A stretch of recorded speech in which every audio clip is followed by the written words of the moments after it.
putting in work. Work, yeah. Putting in work. I thank God for the favor when the money come. Half for the time, tax fees, and sufficient funds. What I gotta do to get ahead, I'm on to something. What I gotta do to get a raise, they all be winning, putting in work. Welcome to the Modest Sports Show, home of your college athlete, where we are player-led and player-focused.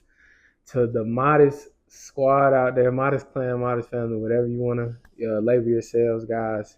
Us here at TMSS, we want to send a sincere apology over our absence, to our loyal fan base, man. Like, life has been happening, just a lot of things, a lot of different moving parts. So we are back in the studio. You know, we want to get some consistency back rolling. It's never too late. You know what I'm saying? That's my key advice to the listeners tonight. It's never too late, man. Just always keep at your goals, keep at your dreams. If you got to take a pause, if you got to take a break, that's cool. Just don't quit. So we back in here tonight, guys. It's week 3 of the college football season, bro. Technically week 4, because count week 0. Count week 0, yeah. So, I mean, when we were, so last week we intended to curate an episode, but just life things took place, so we were unable to get some stuff done, get some work done. Last week, my producer, he got some stuff done. He got some notes jotted down, but we weren't able to discuss them. And we probably won't be able to discuss them. We won't discuss them because we want to stay current. We want to stay fresh. And so this week, we got some things together, and we hope to highlight, I guess, what we feel is relevant, but at the same time, maybe some,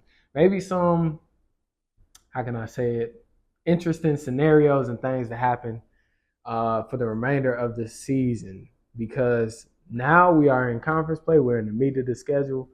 And so, I mean, bro, you know, now it's that time. Now, a lot of big games finna start happening, man. Facts. A lot of big games. And I feel like, truthfully, maybe through the first couple weeks of the season, aside from the teams that actually played power conference football, correct, I think we were still able to see what we're gonna get from the teams that played, you know what I'm saying, those cupcake games. So most definitely. So I mean, bro, without further ado, let's jump right into these topics. How do we feel about Alabama? You know, especially coming off of the win in Madison and Camp Randall this weekend against Wisconsin and that outing. What's kind of your thoughts coming out of that game? All in all, man, I'll say Alabama. And I don't want to say they shocked or surprised me, but it was a good game from them, in my opinion. They came out, they played pretty hard. I mentioned a lot when I talk about Alabama on their road games, especially if they play at 11 a.m., maybe 2. They tend to struggle or play down to their opponent, or play up to, whichever. But yeah, against Wisconsin, I will say Tyler Van Dyke losing him kind of was a big blow, in my opinion, too. Was a big blow. If they kind of would have kept that momentum, because they was moving the ball, scored first and everything. If they would have kept their momentum, man, I think it might would have had a game, but you lose the starting quarterback, man, over pretty much. So I'm impressed, man. I'm impressed. I'm looking forward to this game on September the 28th, because Georgia, man, they a lot of off the field issues since the off season. Yeah. During the season, the knuckleheads can't get it right. Yeah. I'm not sure why. Kentucky, their defense, you'll be able to tell me a whole lot more about it, being that you played there and knowing some of the staff. But kind of wasn't a pretty game. Like, this is the number 1 team, and that wasn't a pretty game. Right. So I was like, it's not looking good when they come to Tuscaloosa, man. But nobody knows, and Alabama definitely has a lot of spotty spots on their offense and defense. Right. So I'm looking forward to I want to see a good game. I don't really want to see Alabama blow out Georgia or vice versa. I want to see a very good game next weekend here in Tuscaloosa. So, yeah. But all in all, Alabama handled business how they should have. Big win for Kalen DeBoer and company. No, facts. I do think I do think, and it is crazy because the teams have only played each other twice or three times. From I think the first time they played each other was 1928, and no, no, no, Whoa. this was the third meeting. So the first time was in 1928. Second game was in 2015. This was the third meeting. So crazy. It was just a crazy stat. Yeah. But so for them to go that far on the road, playing a Big Ten team, that was, I mean, it was a Wisconsin lower tier Big Ten team, For sure. but For sure. that's still like a power conference game on the road, man. like thousands or probably 800-900 miles away from home. You know what I'm saying? So go in there, get a dub, does well for the team's Convincing camaraderie. that one is squeaker. So, so I'll just throw out some stats that I thought were relevant to Alabama's success, thus to this point in the season, and then also some foreshadowing, maybe some things that we might see, like you mentioned, in the game against Georgia next week. Mm-hmm. Alabama team stats: they rank 7th in the nation in points per game, 49 points. 16th, and these are all offensive stats, by the way. 16th in the nation in third down conversions at 52.5%. 27th in the nation in total offense with 7.41 yards per play. 70th in the passing yards at 228.7 yards per game.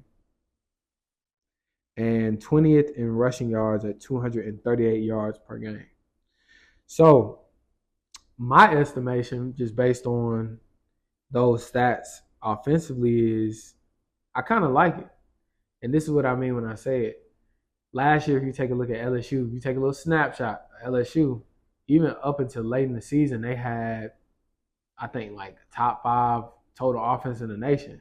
For what's it worth, though? Your team, you know what I mean? There's no balance on your team. Correct. There really was no balance in the offense. Like, it's heavy air raid, heavy pass. I mean, aside from what Jaden Daniels was doing with his legs. And so, when you look at the numbers like that from Alabama, right, it's not necessarily about being top 5 in just one of these categories. Sure. It's like we right here, we balance in each category. So like I said, 70th in passing yards. We ain't gotta throw 300-400 yards a game because we can put up 250 yards rushing. So that is taking a lot of stress off your quarterback. It's taking a lot of stress off your offensive line. And those explosive third downs, defense is coming at your offensive line and they having a soft set or hard set, whatever, you know what I'm saying? And having to contain exotic blitzes and stuff like that. So staying ahead of the chains, like moving the ball, we're going forward. And that leads me into where they are as far as total offense. Per play, we averaging a first down. So we're staying ahead of the stick, 7.41 yards per play. And you see that's kind of interesting because it's a couple of people that I watch and I'll be around. They'll say like Alabama is fond of starting behind the sticks, like they BTS. They always behind the sticks, kind of. Yeah, I got to see it a little bit, but for the most part, like you said, you got to look at the stats. Numbers don't lie, man. And so yeah, just to bring up some stats. That was kind of like. Like, all right, Alabama, like I like to see that slow and steady. We're not doing too much. Still early in the season. I think a lot of people were stuck on how explosive Alabama's offense was at a point in time, and now they kind of defense as well. How it was the Reuben Fosters, it was the Reggie Raglins, and it was the trio of receivers: Ruggs, Waddle, Smitty. We get it. It was a great time to watch Alabama football, to be a fan of them if you're a fan, but it's a different ball game now. Different coach, different players, different style of players. So you can't just expect too much from a team. You gotta see what they have and go based off of that. Nah, and that's facts too, because that made me think just kind of like our private conversations in the sense, just like these cats, even the it's different. Like it's not the same, and in a whole different realm too. If you know, but just the type guys that they bringing in. So. But hey, kudos to them. Kind of what I'm seeing from Alabama is is like the ability to take shots down the field.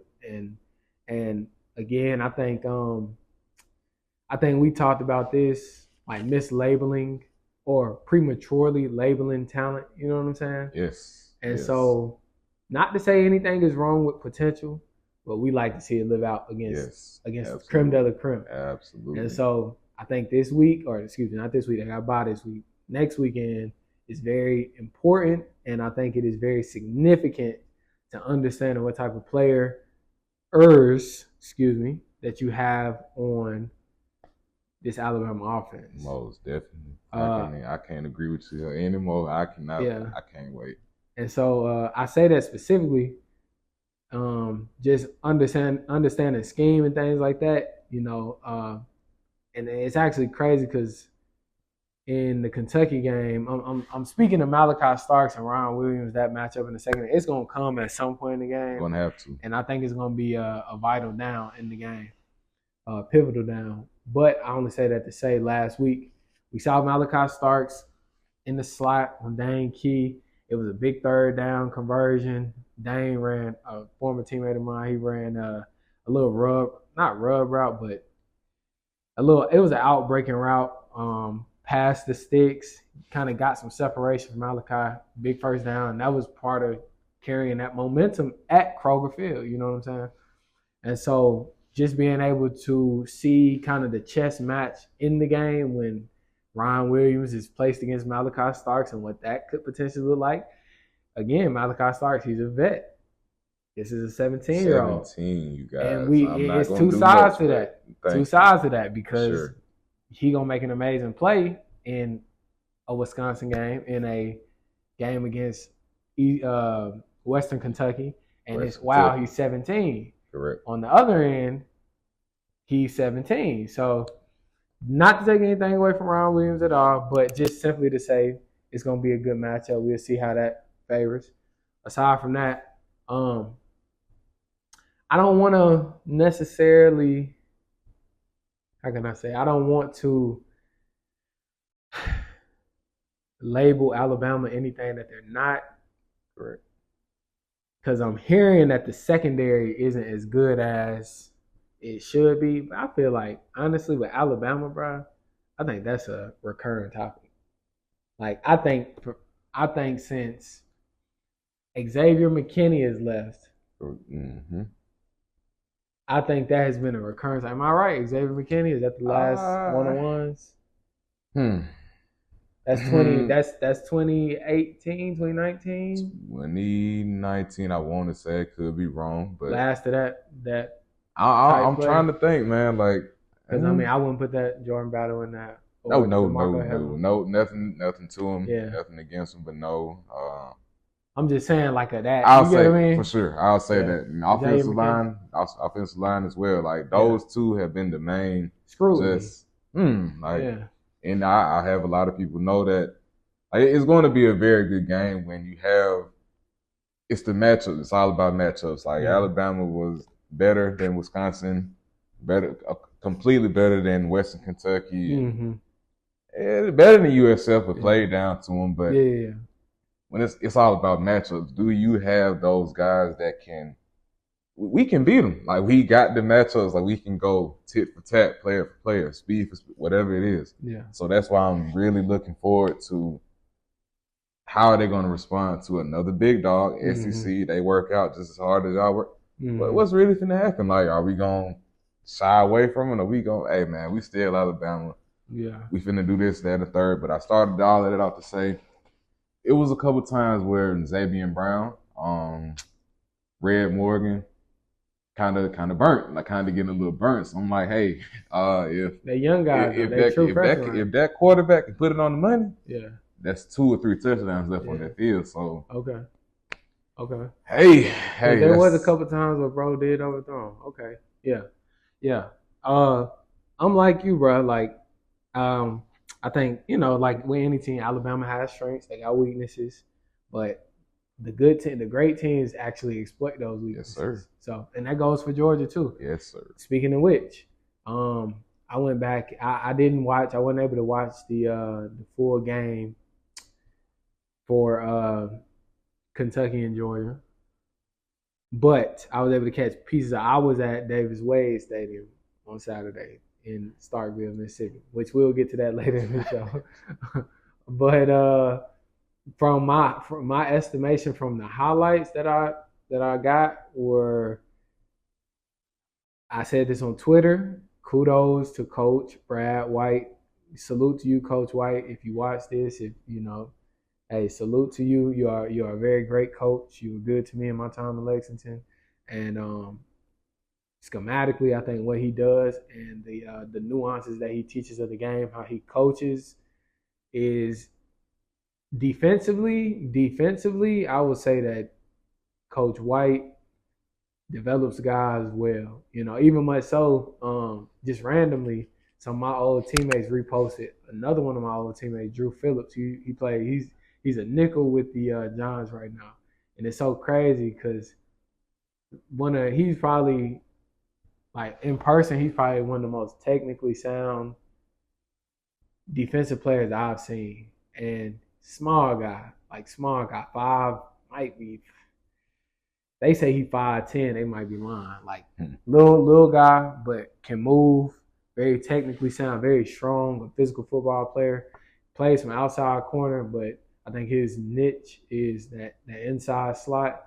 Ron Clark reposted him, or not reposted him, but he shouted him out on Twitter like Drew Phillips is a real dog. You know what I mean? And that's RC not a Hall of Famer yet, but RC, you know what I'm saying? So sure. So I only say that to say, Coach White, kudos to you. Great dude. And it's not too far in disbelief for me because Kentucky does that when they play Georgia. Like, if you go, not last year was a blowout. It was a blowout. They were in Athens, but the year before that, the year I was on the team, 16-6 in Lexington, very cold game. I feel like schematically, we were sound in that game, but at the same time, it's November in Lexington. We an undefeated team. Run the ball, man. Let's get up out of here. Right. You know what I mean? So, but, hey, who knows? Aside from that, though, I think even the year before that was 2020 was a close game also.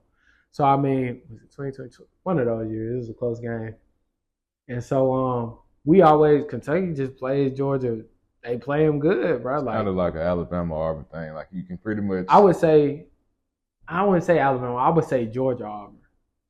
Auburn always play Georgia tough, or maybe Auburn LSU. Something like that. You know what I'm saying? Like, you always just had that. Yeah, team. like it's a tough game. It's wrote down. Like, all right, y'all. Yeah. You know what it is this week. They finna give you everything they got. So there you go. We need to play not perfectly, but very technically sound game for sure. Yeah. So Georgia, they showed some weaknesses in that game. Obviously, just not taking care of the football. I think I saw a couple fumbles. It was just not the even, and they caught a break. I mean, I won't say they caught a break. It was just an odd play. I want to say who was one of the tight ends. I think it was Oscar Delp. He fumbled the ball, but they recovered it because my bro D-Jack was paying attention to the sideline and was like harping with a coach instead of like playing through the play. They recovered it. And so that was the whole thing. It just, Georgia really escaped. They really escaped Lexington. Like, they really escaped that. And so, anywho, Georgia, Alabama next week. That's going to be a very good game. Can't wait to watch the game. Hopefully, I'm somewhere where I can watch that game. Maybe going to Texas to see Mississippi State versus Texas. I'm not quite sure the game times yet, but if I can watch that game, I would love to sit down and see that. Let's move on to Florida State. Oh, man. You want to take this first? You want me to go? Man, it really don't matter who go, but I got you. Why go not? ahead. Yeah, man. Norvell, it's over. It's over. Norvell's out of there.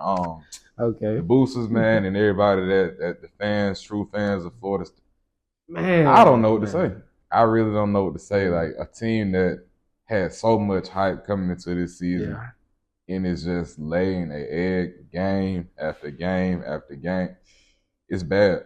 It's very bad. And I know some of those players that left from whatever school it was, but a lot of them from Alabama, sick, very sick, like hard pill to swallow. Like, oh man, like it's what we came here for, and truthfully, so that is what you guys went for, and it's embarrassing, man. I will say to be a Florida State fan, a player, like you guys have got to. This ain't it. This is not winning football. Hopefully Norvell can maybe bring them guys together, man, and keep it notched at just 3 L's. But I think plenty more are coming, and that's just that. Florida State over. And Norvell, this is his last season. And it sucked because, like, you lose to Georgia Tech, thousands of miles away from home. And it's like, okay, it's an in-conference game. We could come back from this. You lose to Boston College at home, at your home. And I'm looking at both of those teams. Okay, similar play styles, heavy run, mobile quarterbacks, tough defenses.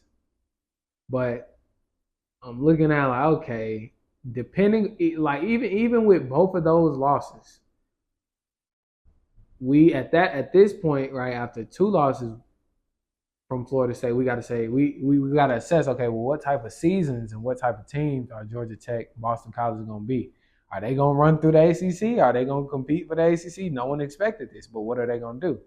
That adds more merit to those losses, more credibility.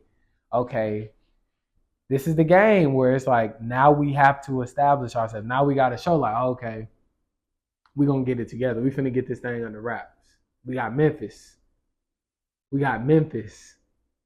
A group of 5 school. We got Memphis. We got that you guys paid again. Like, make sure that's noted. We got you guys Memphis. Paid them. We got Memphis. We got to get a win. This is a must-win week. Like we got to get a win in the win column. And you go out there, and these are the stats. These are at least the more what I felt like important stats contributing to that loss. You have 238 yards of total offense. Whew. 238 yards of total offense versus Memphis. That's piss poor. And I want to say 201 of those yards were passing yards. So that leaves the other 37 were rushing yards. Wow. Yeah, no balance. Wow. You should be moving Memphis out of the way. Thank you. Third down. You ain't ready for this. I promise you, not ready for this. Third down conversion efficiency, rate wise, what percentage you think they converted on third down? Well, 50. That's already too high. So man, I'm gonna give them about 25%. 17%. Jesus. 7. They were 2 for 12 in third down. Oof. Before you continue with the stats, it poses the question, man, is it a player thing or are you guys not bought into what the coaches are trying to push out to them, or is it just the coaches? Like, hey, something's up at this point. Yeah.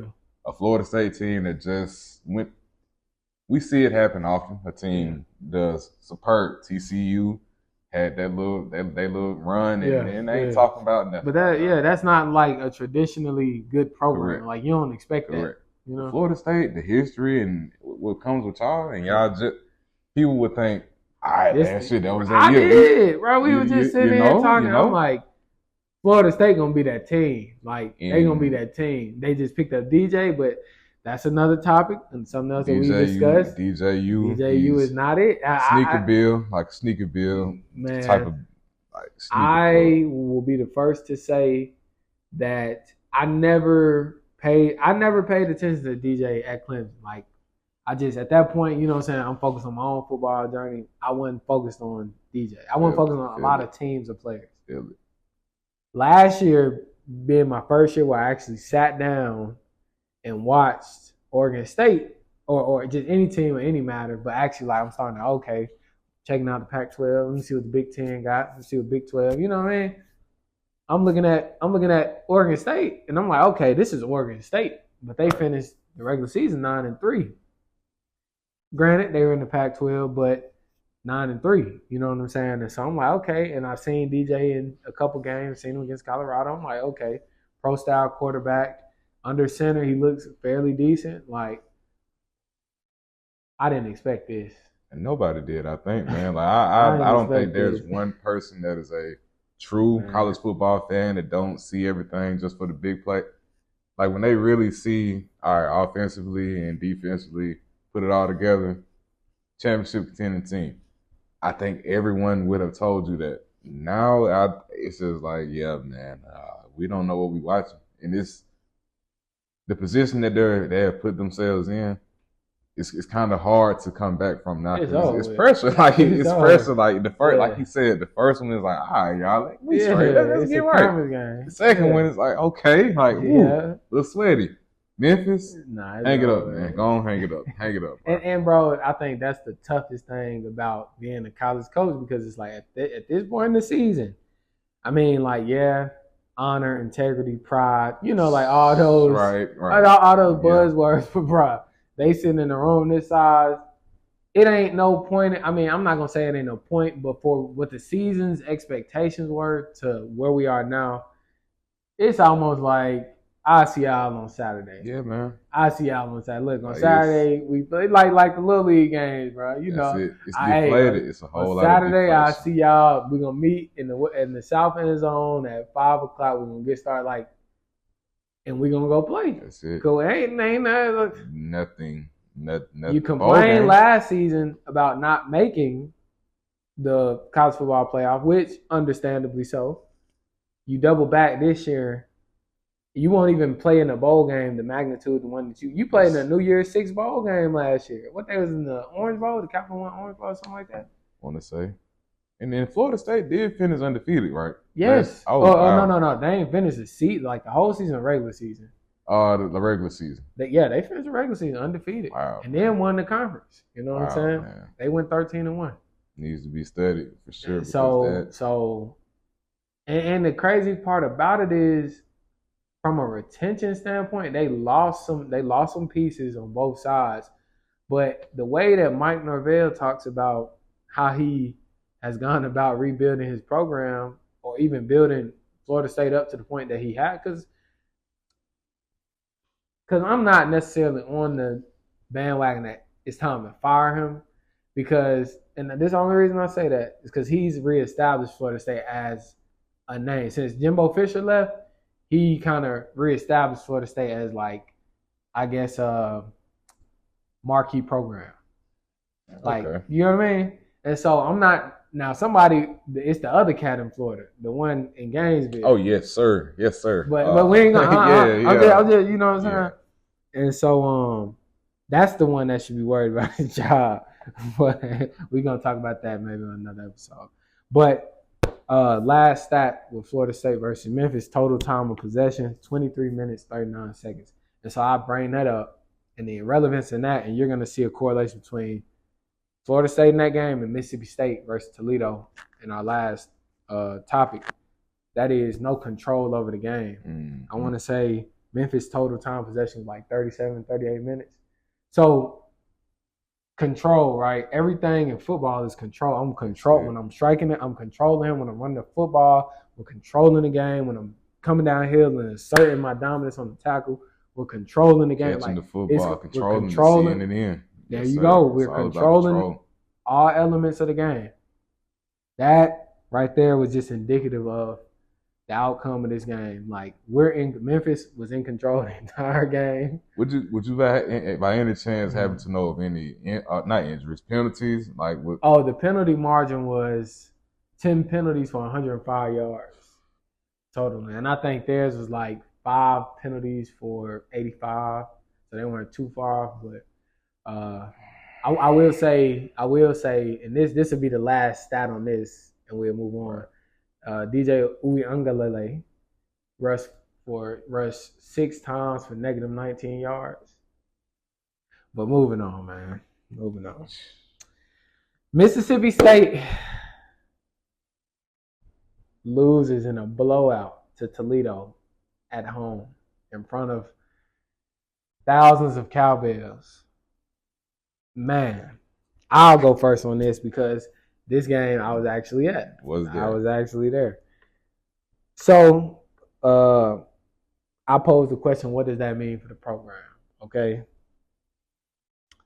I think it means one or two things, and I'll kind of get around get around that, and then kind of pose what I also feel like they could become, or what I actually saw in that game and what they could become down the stretch. I think for the program, it means one or two things. It means we got to refer back to the things I just mentioned, those intangibles, character, honor, dignity, pride, all that.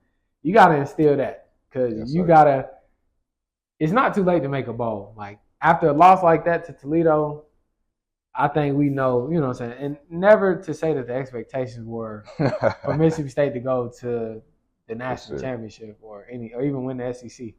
But – and I say that realistically. I know people in the building, of course, it's always optimism. But I'm just simply saying, at this point, really lock in, hone in. You're 1-2 right now. You got 9 games left. Like, you could, bow up, poke your chest out. 10-2 at the best. You know what I'm saying? And so, or the second being, we just gonna roll over. We won't win it. We'll be the Vandy, because Vandy, what they right? 2-1, 2. If they not 1? Even, they ain't played. So I'm gonna say either 2-1. 2-1 for sure. They got to be 2-1. At least, at the very least. Check it. Unless they undefeated. Did Vandy? I think Vandy lost to somebody last week, man. But you know what I mean? Just on that tip, like it's like you gotta, bow up. 1-1. They 1-1. They had a bye this past week? They did not. Jesus. Tripping. But that's the biggest thing, man. Just you can roll over, or you can stand up to it, fight. 1-1. 2-1. 2-1. Okay. Who that loss come to? Their loss came to Georgia State just last weekend. Georgia State won 36, and Vanderbilt had 32. Okay, that's a for Vanderbilt. For Vanderbilt, exactly. For Vanderbilt, looking kind of good down there in Nashville right now, man. Exactly. Because 2-1. All right, okay. But what I saw in that Mississippi State Toledo game, Mississippi State very weak in the middle of their offense, extremely weak. Again, that was a game of control. Toledo running the ball. I think Toledo.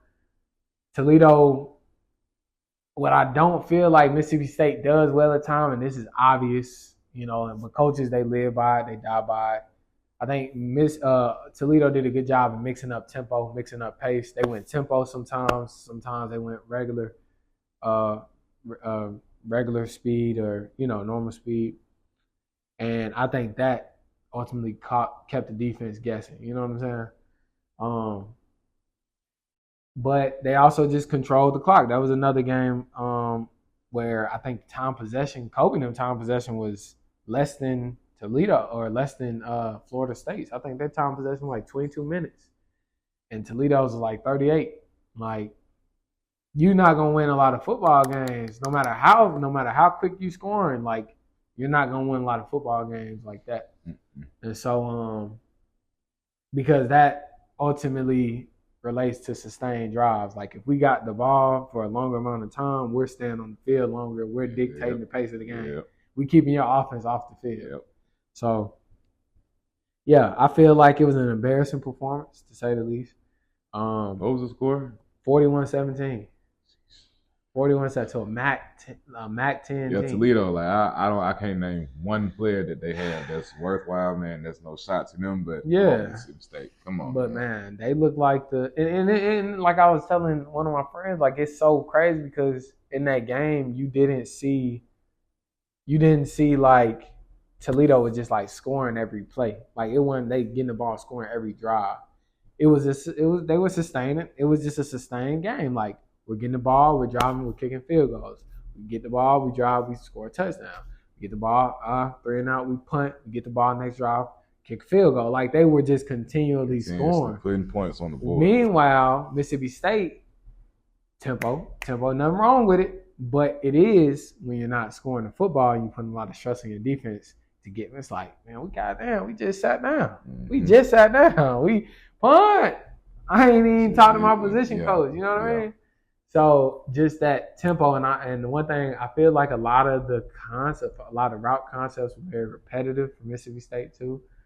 I mean, so yeah, but that's also like my brain was kind of trying to watch other games, watch this game. You know what I mean? So, like I said, I feel like they got a chance to redeem themselves this week. It's bad on bad. I hate to say it like that, but they play Florida.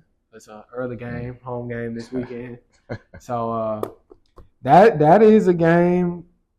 Yeah, bruh. I genuinely feel like if Florida, because it's already rumored that they're gonna fire Billy Napier. They said it. I seen some articles, or not articles, but some rumors today on Twitter just floating around that Billy Napier is on the hot seat. They indeed have confirmed that they are gonna fire him. Jeez. I feel like maybe a loss this week might just be the icing on the cake. Like if they don't, if Mississippi State win in that game, it might just be all she wrote for Billy Napier. And I hate that, man, because he had a lot of success at the Group of 5 level in the Sun Belt with Lafayette. A lot of success with them. I really thought he was going to pan out at Florida. You know? Napier had a tenure at Bama too, didn't he? Say that one more time. He have a tenure at Alabama? Or, yeah. Okay, he was an analyst or something like that. So, hate to see it, but, you know, it's the industry we in, bro. What you got on? I mean, thoughts on Toledo? Man, look, I remember texting you. You was at the game. I had kind of woke up. It was like a little late. I was just like, man, like what's going on, man? Like they lose. It's like, yeah, you telling me it's pretty bad. So I just go look at just a little bit of the highlights. Then, like I said, didn't get a chance to really sit and watch or view anything. But man, you gotta go play some ball, man. Like from what I saw, you gotta play ball. That wasn't just.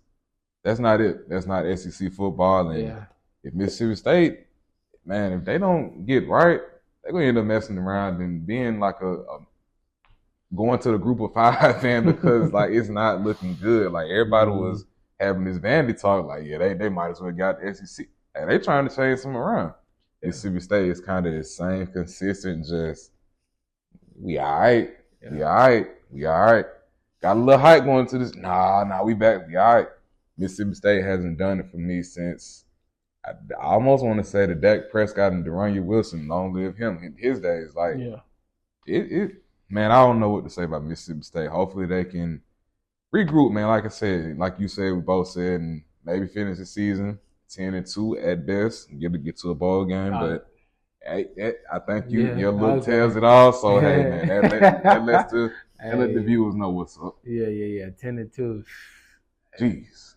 Anywho, this has been another edition of the Modest Sports Show. I midway through it, I was thinking, bro, I'm like, we didn't even touch on LSU and South Carolina. Sure did. That was a great game, but our apologies. This upcoming week, we got a good slate of games again, so definitely gonna sit down and have some great stuff and do our job, put our analytical hat on again. But guys, we appreciate you for spending some time with us here tonight. Be sure to like, comment, subscribe, and we'll see you next time.